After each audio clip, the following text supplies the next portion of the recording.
너무 재밌게 잘 듣고 있는데 저보다 쇼킹한 사연을 겪은 분은 안 계신 것 같더라고요. 그래서 용기 내어 제가 겪은 사연을 풀기로 마음먹었습니다. 반전에 반전을 거듭하는 충격적인 이야기니 중간에 나가지 마시고 끝까지 들어주시길 바랍니다. 그럼 제 이야기를 써내려가 보도록 할게요. 평범한 제 성장 이야기는 접어두고 시작하겠습니다. 저는 지극히 평범한 회사에서 디자이너로 일하고 있었어요.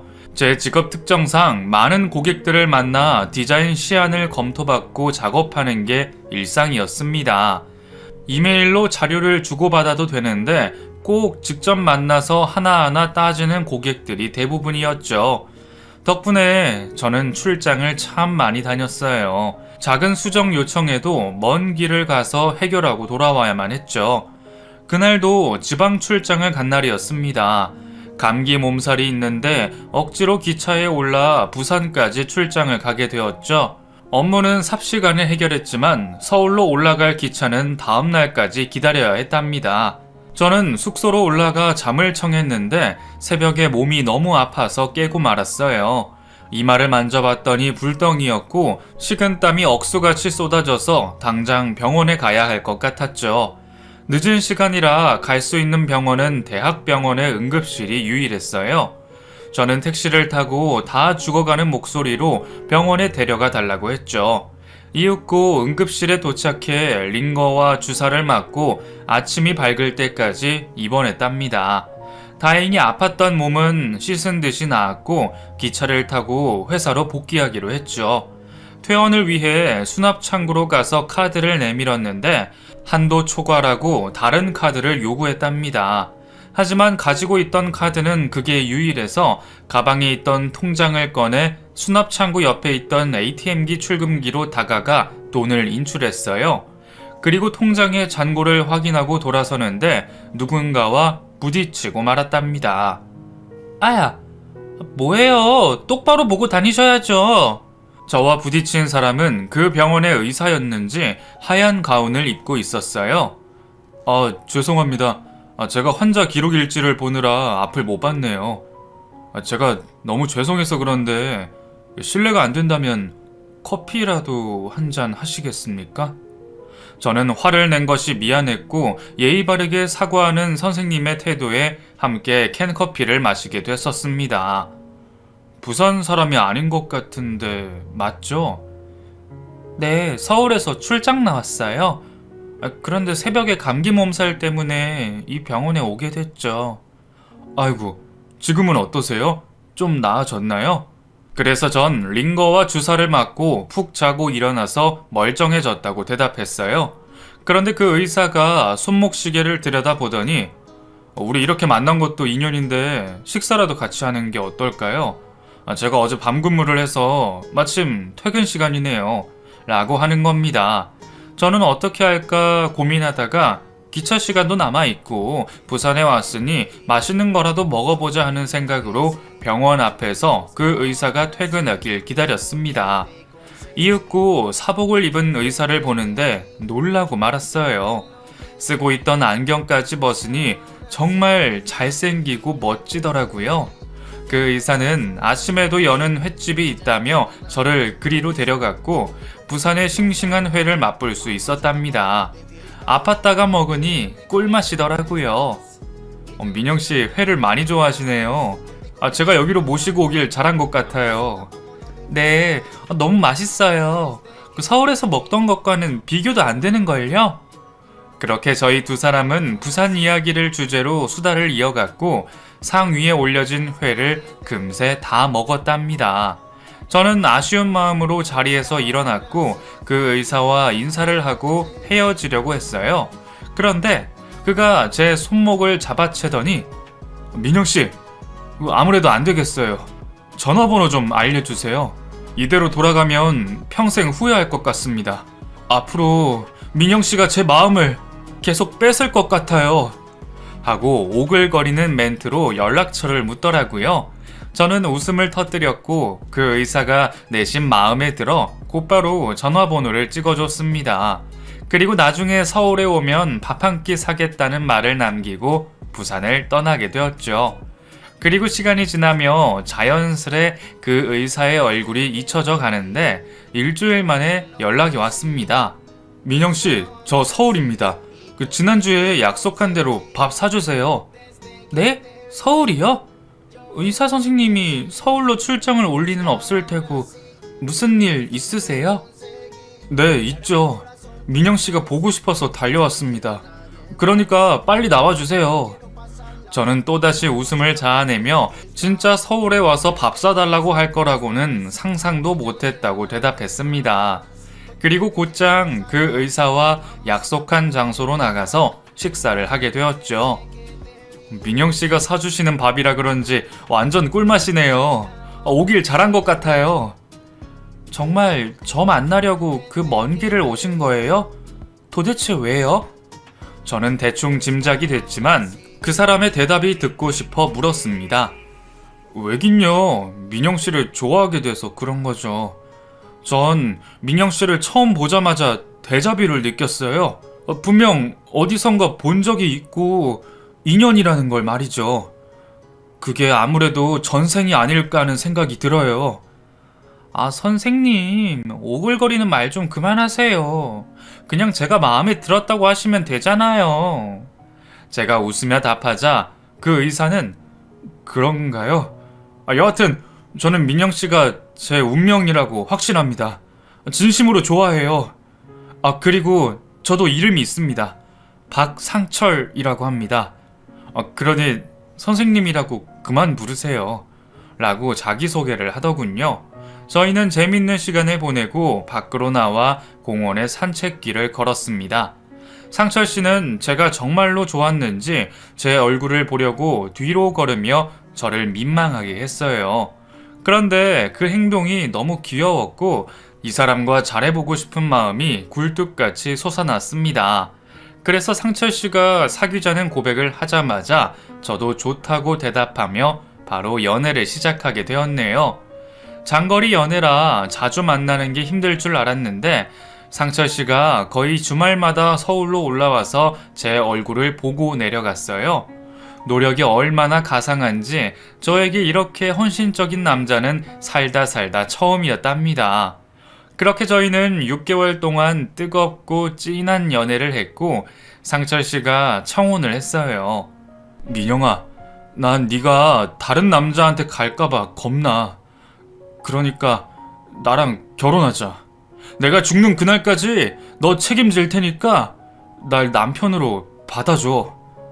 저는 너무 빠른 감이 있어 주춤하긴 했는데 상철 씨가 아니면 누가 저를 이만큼 사랑해 주겠나 싶어서 청혼의 반지를 끼고 말았습니다. 좋아.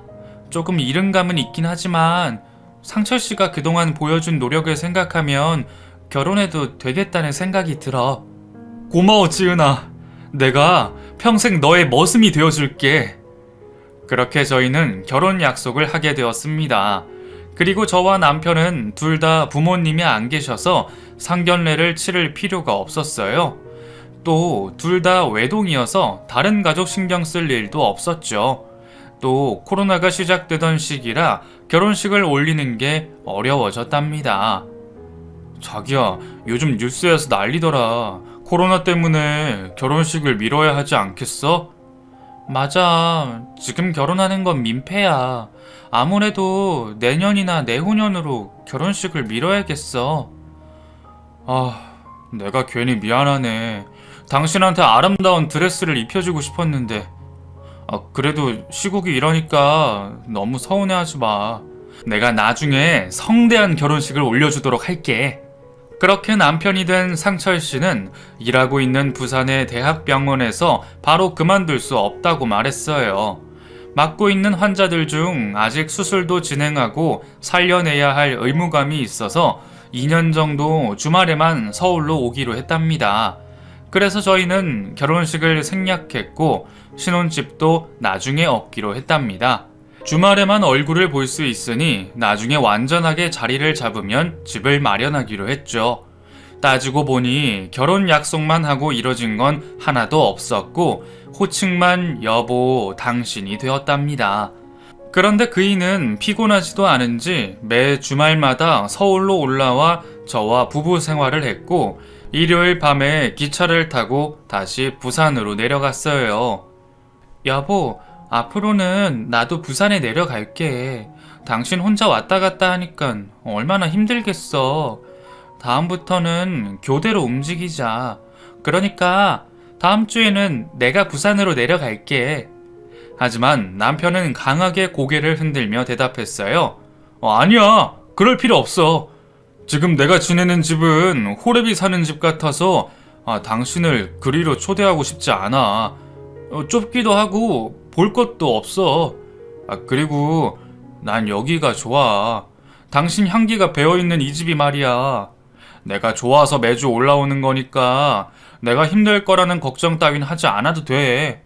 그렇게까지 말리니 제가 부산에 갈 수고는 들이지 않아도 됐었어요. 물론 남편이 혼자 어떻게 사는지 살펴보고 싶은 마음이 있었지만 문제를 일으킬 만한 위인이 아니어서 모든 걸 믿어버렸죠.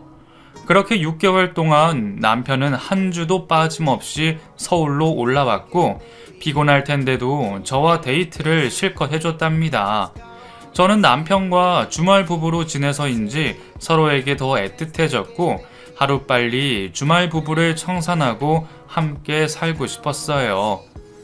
여보, 우리 언제까지 이렇게 지내야 해? 2년은 너무 긴 거 아니야? 그냥 다른 의사한테 환자들 넘기고 오면 안 될까? 응, 안 그래도 나도 같은 생각이었어. 그런데 문제가 하나 있어. 무슨 문제? 내가 도울 수 있다면 도와줄게. 이에 남편은 한숨을 길게 내쉬고 대답했습니다. 다름이 아니라 서울에 오면 월급쟁이 의사는 그만하려고. 전문의가 된 지 꽤 됐는데 계속 월급쟁이로 살면 돈을 언제 모으겠어. 그럼 그렇게 하면 되잖아. 나도 그러고 싶지. 그런데 자기도 알다시피 내 돈이 부동산 투자한 곳에 묶여 있잖아. 몇 년 지나면 2배로 뛰어서 지금 빼는 건 너무 바보 같은 짓이야. 개인 병원을 차린다고 부동산을 팔아버리기 너무 아깝단 말이지. 저는 이미 남편이 투자하고 있는 걸 알고 있었고 그 문제를 해결하기 위한 방책을 내놨습니다. 그럼 내가 병원을 차려줄게. 오빠가 나중에 이자까지 쳐서 갚아주면 되잖아. 정말? 당신 그만한 돈이 있었어? 나야 당신 도움받으면 너무 좋지. 그런데 미안해서 받을 수가 있을까? 여보, 나 당신 마누라야. 평생 함께 살 사람한테 그 정도도 못 해주겠어? 그러니까 돈 걱정 말고 빨리 지금 일하고 있는 병원에서 인수인계하고 나오도록 해. 남편은 저에게 그만한 재산이 있느냐고 놀랐어요. 물론 제가 직접 번 돈은 아니었죠. 돌아가신 부모님의 보험금을 쓰지 않고 통장에 그대로 뒀는데 이제야 그 돈을 쓸 기회가 생긴 거랍니다. 고마워 여보. 이 은혜 잊지 않을게. 나 서울 와서 정말 열심히 일할 거야. 그래서 당신한테 강남 아파트를 선물하려고. 겨우 강남 아파트? 난 단독주택이 좋으니까 더 열심히 벌어야 해. 그렇게 기분 좋은 대화를 나누며 병원을 어디에 차릴지 의논했는데 남편은 학교 선배가 운영하는 병원의 아래층을 얻는 게 좋을 것 같다고 대답했습니다. 그리고 일주일 뒤 남편을 따라 선배가 운영한다는 병원 건물로 찾아갔어요. 그이는 전화통화를 시도했는데 바쁜 모양인지 전화를 받지 않았답니다. 그래서 저희끼리 부동산으로 가서 임대료와 권리금에 대해 물었어요. 공인중개사는 컴퓨터에 화면을 띄워 임대료를 보여줬고 보증금과 권리금도 정확하게 알려줬답니다. 그러자 남편은 보증금 2억에 권리금이 1억 1천만 원이요? 아니 그리고 월세가 400만 원이요? 와, 서울이 비싸긴 비싸네. 난 그 정도까지 예상 못했는데. 자기야, 우리 생각 좀 더 해보자. 그냥 내년에 와서 병원 차려도 상관없어. 그런 말이 어딨어. 내가 괜찮다고 했잖아. 돈은 내가 다 대줄 테니까 당신은 병원 일이나 신경 써. 하지만 그이는 저를 말렸습니다. 여보, 일단 생각해보자. 내가 여기 명함 받았으니까 일주일만 생각해보자. 응? 저는 당장 계약하자고 남편에게 우겼는데 그이는 너무 큰 돈을 쓰는 거라 생각을 가져보자고 설득했답니다. 그리고 일주일 뒤 서울에 온 남편이 생각을 정리했다며 말문을 열었어요. 자기야, 나 양심 없는 남편 되기로 했어. 당신 도움받아서 병원 차릴게. 그래도 될까? 저는 드디어 주말 부부 생활을 청산한다는 것에 기쁨을 만끽하며 대답했습니다. 그럼 당연히 되지. 내 돈이 당신 돈이고 당신 돈이 내 돈이잖아.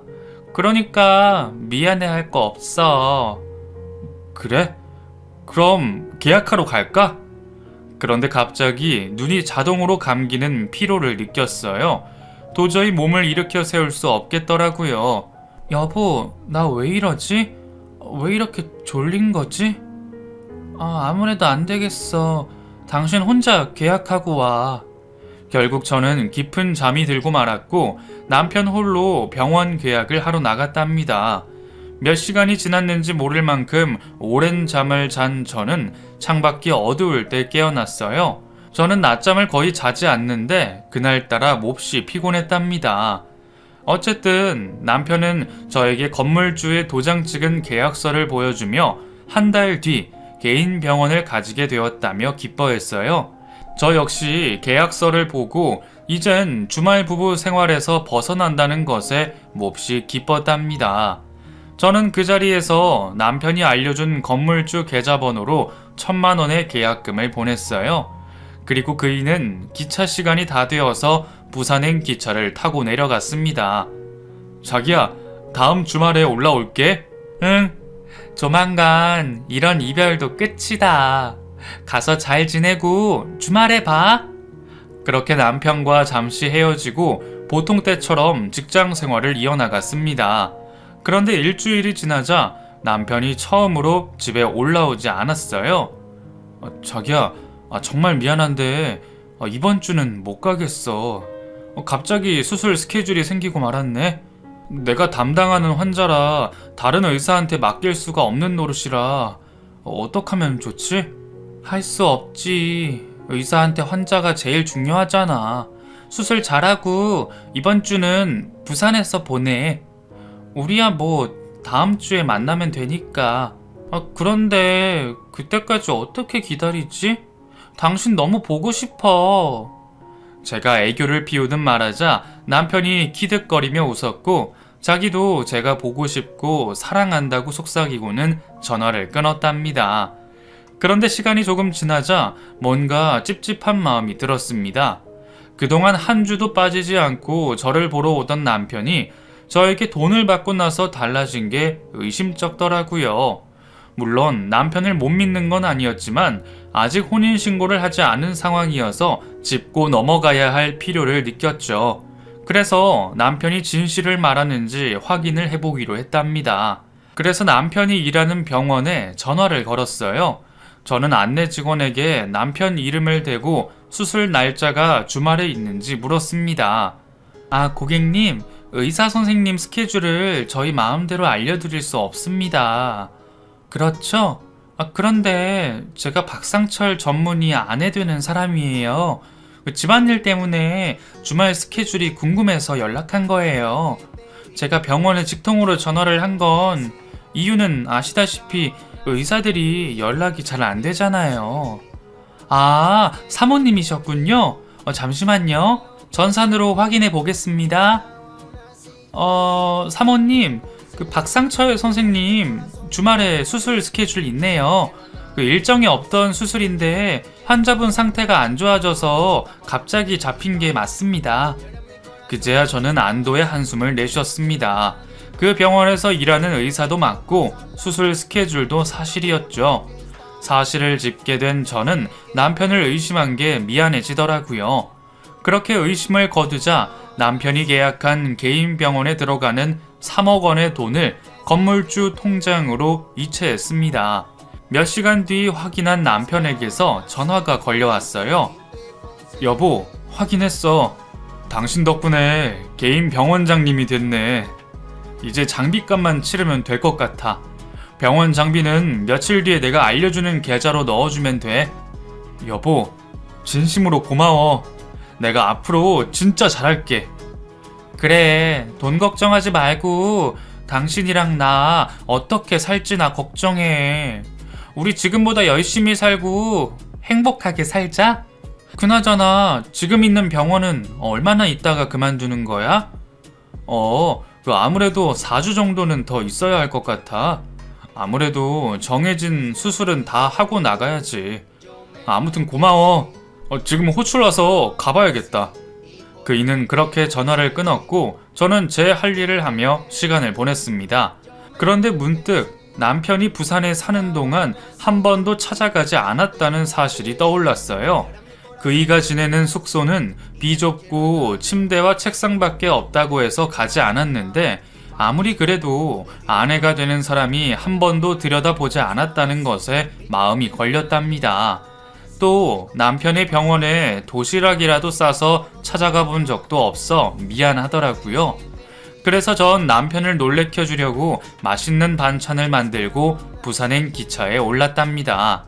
KTX를 타고 2시간 만에 남편이 사는 집 앞에 도착했고 이전에 남편이 알려줬던 비밀번호를 눌렀습니다. 그런데 3번이나 틀렸다고 경고음이 나오더군요. 이윽고 현관문이 벌컥 열렸는데 남편이 집에 있었나 하고 반가운 표정을 지었습니다.